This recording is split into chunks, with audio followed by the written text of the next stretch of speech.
ලංකාවේ පවතින සැබෑ ප්‍රශ්නය බල්ලට දමමින් පටු දේශපාලන සහ වෙනත් එක කණ්ඩායම්වල උවමනාවන් සඳහා පෙළ ගැසුණු මහා ජන ගංගාව.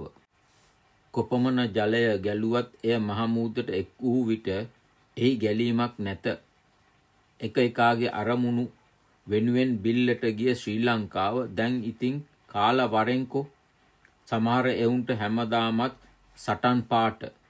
ඔවුන්ගේ පැවැත්ම පවතින්නේ සටන් පාට මත බව මොනවට පැහැදිලි වන්නේද? However, the COVID-19 pandemic, massive tax relief promised before the presidential election, and an overnight ban on chemical fertilizers contributed to a depletion of foreign reserves. This made it impossible to purchase fuel, domestic gas, and other essentials. People began protesting, first in small groups, but later, with long power cuts and even longer queues for essential goods, the demonstrations increased and gained traction. On the 31st of March, people gathered in Mirihana outside President Rajapaksa's private residence.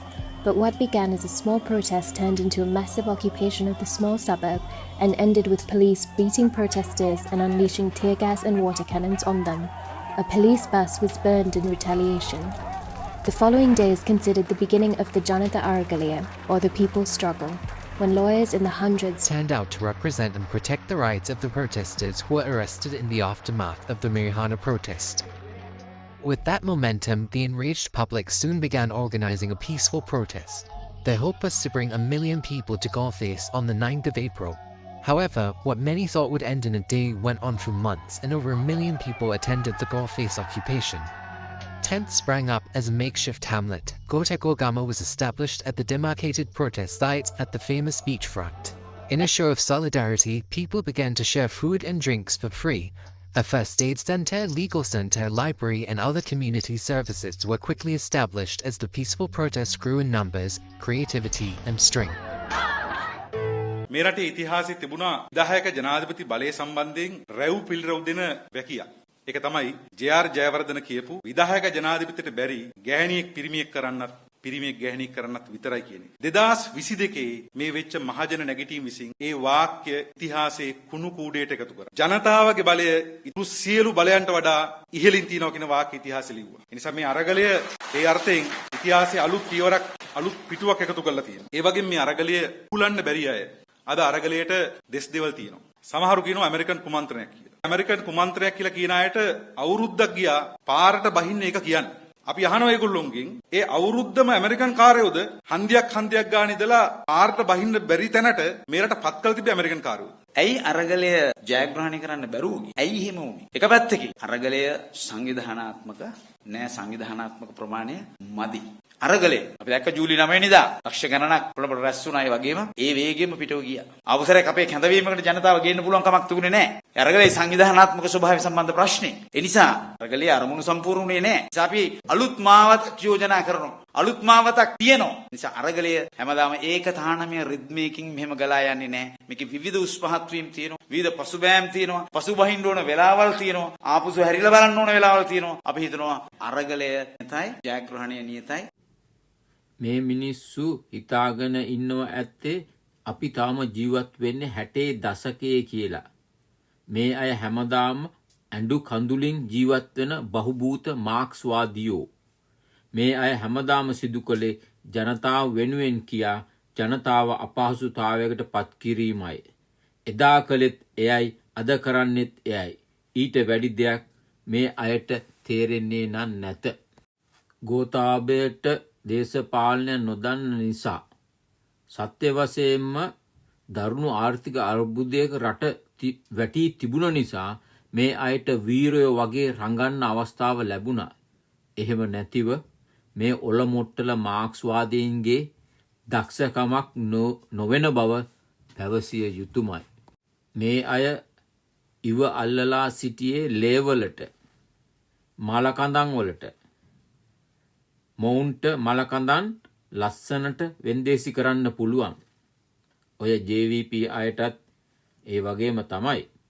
එහෙත් දේශපාලන දැක්මක් නොතිබුණ ගෝඨාභය පැදුරටත් නොකියා පලා ගියා.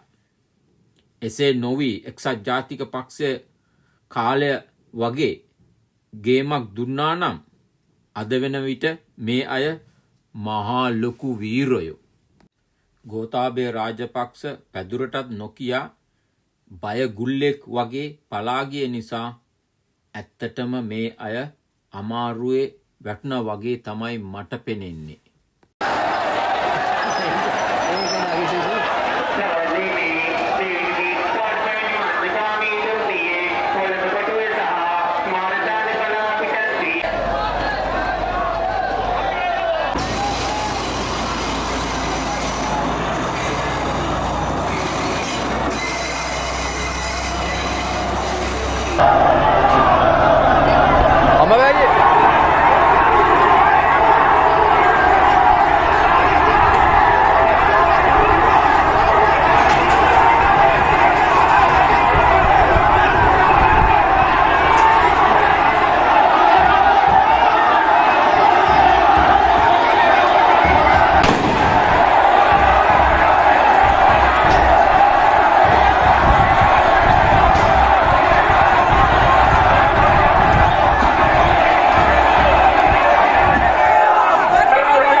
මෙම අරගලය තුල රංගපාන නළු නිළියෝ ගොඩක් හිටියා.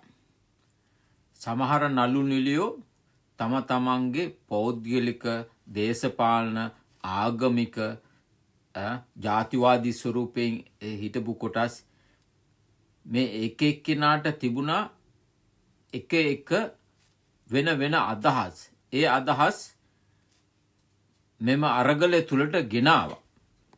ඒ අයගේ එම අදහස් හොඳට සමාජයට ඉදිරිපත් කරන්න ප්‍රචාරය කරන්න මේ අරගල භූමිය තෝතැන්නක් වුණා. ඕක තමයි ඇත්ත කතාව. ඒ අතරතුර සැබෑම අරගලයක යෙදී සිටි සැබෑ වෙනසක් වෙනුවෙන් ඒ සඳහා කටයුතු කරපු ඒ සඳහා කැප වුණ කොටසකුත් හිටියා. නමුත් ඒ අයගේ අදහස් ඒ අයගේ අවශ්‍යතාවය මෙතනදී ඉෂ්ට වුණේ නැහැ. ඒක මනාවට පැහැදිලි වෙනවා මේ අරගලය අවසානයේදී සිදුවුණු සිද්ධීන් දිහා නිරීක්ෂණය කරලා බලන විට.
of MPs and their supporters.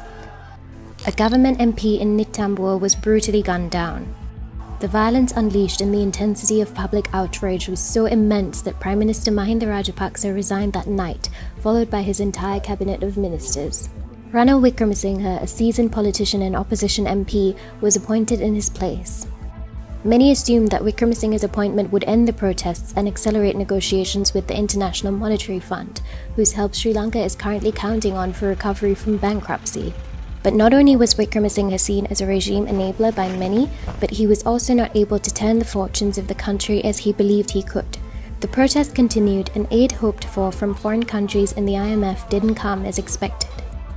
2 months after Wickremesinghe was appointed, another show of peaceful dissent was organized for the 9th of July. Thousands deprived of fuel, domestic gas and essential items marched, hitchhiked or cycled to Colombo to register their disapproval of the government led by Rajapaksa and Wickremesinghe. The police and military responded using tear gassing and water cannons, but the crowds were so large and strong that police and armed forces were quickly overpowered. That day, the protesters broke into and occupied the president's official residence in Fort, the prime minister's residence known as the Temple Trees, and the presidential secretariat. For days afterwards, nameless, faceless crowds of people thronged Colombo to visit the former seats of power. There's some joy for Sri Lankans as hundreds and thousands of citizens took. Gotabaya Rajapaksa, finally responding to months-long calls for Gota go home, left the country and resigned a few days later. But things are far from settled on the tiny island.